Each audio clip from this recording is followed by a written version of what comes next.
Poursuivons notre route et partons à la rencontre de Sébastien Kirsch. Sa spécialité, la création de papier peint aux dimensions imposantes et à la technique très singulière. Il conçoit lui-même sa matière première à partir d'un mélange d'huile de lin, d'essence de térébenthine et de pigments. Des créations à chaque fois uniques et originales. Retrouvons-le dans son atelier situé à Elbeuf. Bonjour Sébastien, je profite un peu des lieux. Bonjour Stéphane. Je découvre, je suis un peu embêté de gêner un artiste lorsqu'il est en plein processus créatif, ce qui est votre cas. Surtout, on va découvrir vraiment ce qu'est la notion du papier peint. Et là, ça prend tout son sens, parce que c'est vraiment du papier peint. C'est ça.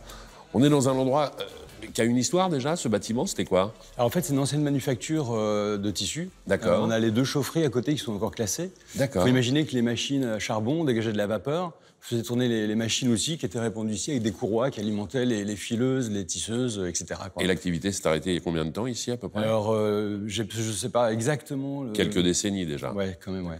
Et alors vous, c'est un collectif d'artistes qui est venu s'installer ici? Alors c'est un peu différent, c'est à l'invitation de la ville d'Elbeuf qui a restauré complètement le lieu. On est en résidence d'artistes et on fait partie du collectif Les Plastiqueurs, en fait. D'accord. Et vous êtes combien d'artistes? On est 7 artistes ici en résidence, dans ce lieu.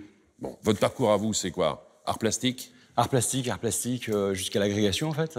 Mais quand on est un plasticien, un artiste comme vous, on est quoi? En recherche permanente? Constamment, sur des matériaux, sur des textures, sur des pigments. Les pigments n'ont pas encore livré tous leurs secrets, donc pour moi, c'est fabuleux, quoi. L'expérimentation est au cœur de ma démarche, en fait. Quels sont les produits de base qui vous permettent de créer aujourd'hui vos matières? Il y a déjà ou la toile, ou le papier, ou le support sur lequel vous allez travailler. Alors j'ai commencé par de la toile de lin, classiquement, toile tendue sur châssis, et puis je me suis orienté vers d'autres matières comme le papier. Ça, ce sont des papiers spécifiques pour l'huile, en fait.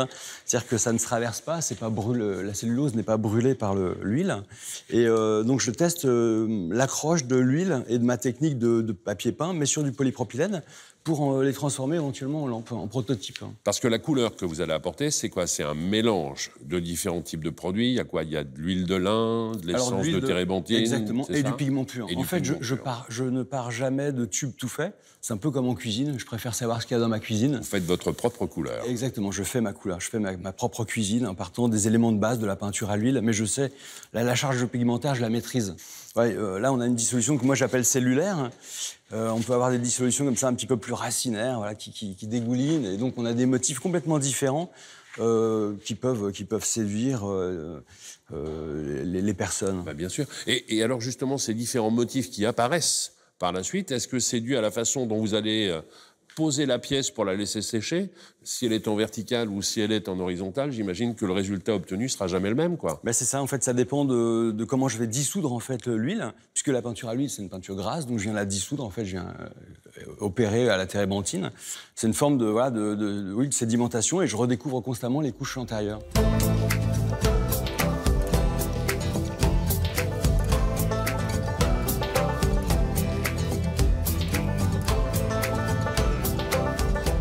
C'est justement une couche que vous évoquez, et avant d'apposer la prochaine couleur, il va falloir attendre un mois? C'est ça. En fait, entre chaque couche, il y a à peu près un mois et demi, voire 2 mois, selon la température du lieu. Ouais. Donc pour réaliser une pièce comme celle qui est ici, vous a fallu combien de temps? Je vois déjà au minimum 2 couleurs. Eh ben c'est ça. Donc, alors celle-ci est un peu particulière parce que je voulais un mélange des 2 pigments. C'est un peu une pièce à part. Alors quand on parle de papier peint, bon, j'imagine, on va mettre ça sur un mur à la maison, puis on va prendre un lait, puis peut-être un deuxième. C'est ça.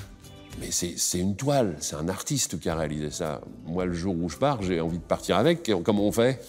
Faut accepter l'idée que ce sont des pièces d'exception qui viennent prendre place dans le bâti, dans l'architecture, et elles font partie du lieu.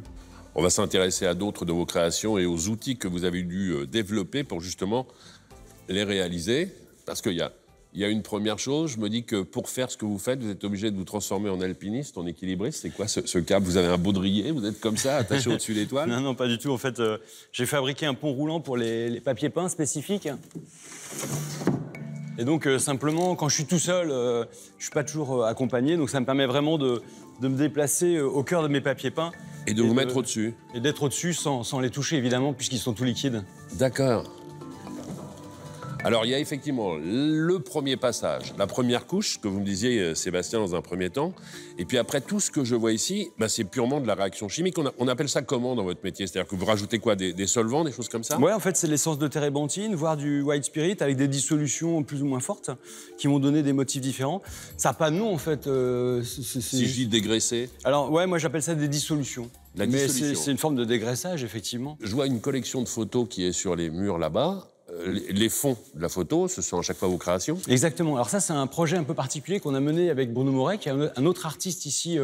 Et là, c'est une véritable commande à laquelle on a répondu. On a fait cette proposition. C'est un projet sur les violences faites aux femmes. Alors, il y a le papier, il n'y a pas que le papier. Hein. Il y a les toiles, de manière beaucoup plus classique. On a parlé des différentes couleurs que vous utilisez, les pigments. Est-ce qu'il y a des matières, comme par exemple la feuille d'or, que vous pourriez utiliser aussi pour vos créations, ou pas du tout? Non, pas du tout. C'est vraiment un pigment d'or, en fait. C'est vraiment un pigment. C'est un pigment d'or que j'utilise en fond. Non, je reste vraiment dans de la matière picturale à l'huile pure. Plasticien, artiste peintre, alpiniste, cuisinier aussi, vous laissez refroidir. Ouais, alors, juste ici, mais pas Juste à la ici. maison. Ah bon, très bien. Merci mille fois de nous avoir accueillis ici, en tout cas, Sébastien. Merci et c'est à un vous. travail exceptionnel. La semaine prochaine, M comme Maison vous emmène dans un autre univers pour d'autres belles rencontres, d'autres belles visites. Entre-temps, nous allons rester en contact via les différents réseaux sociaux. Il me reste à vous remercier pour votre fidélité et à vous dire au revoir.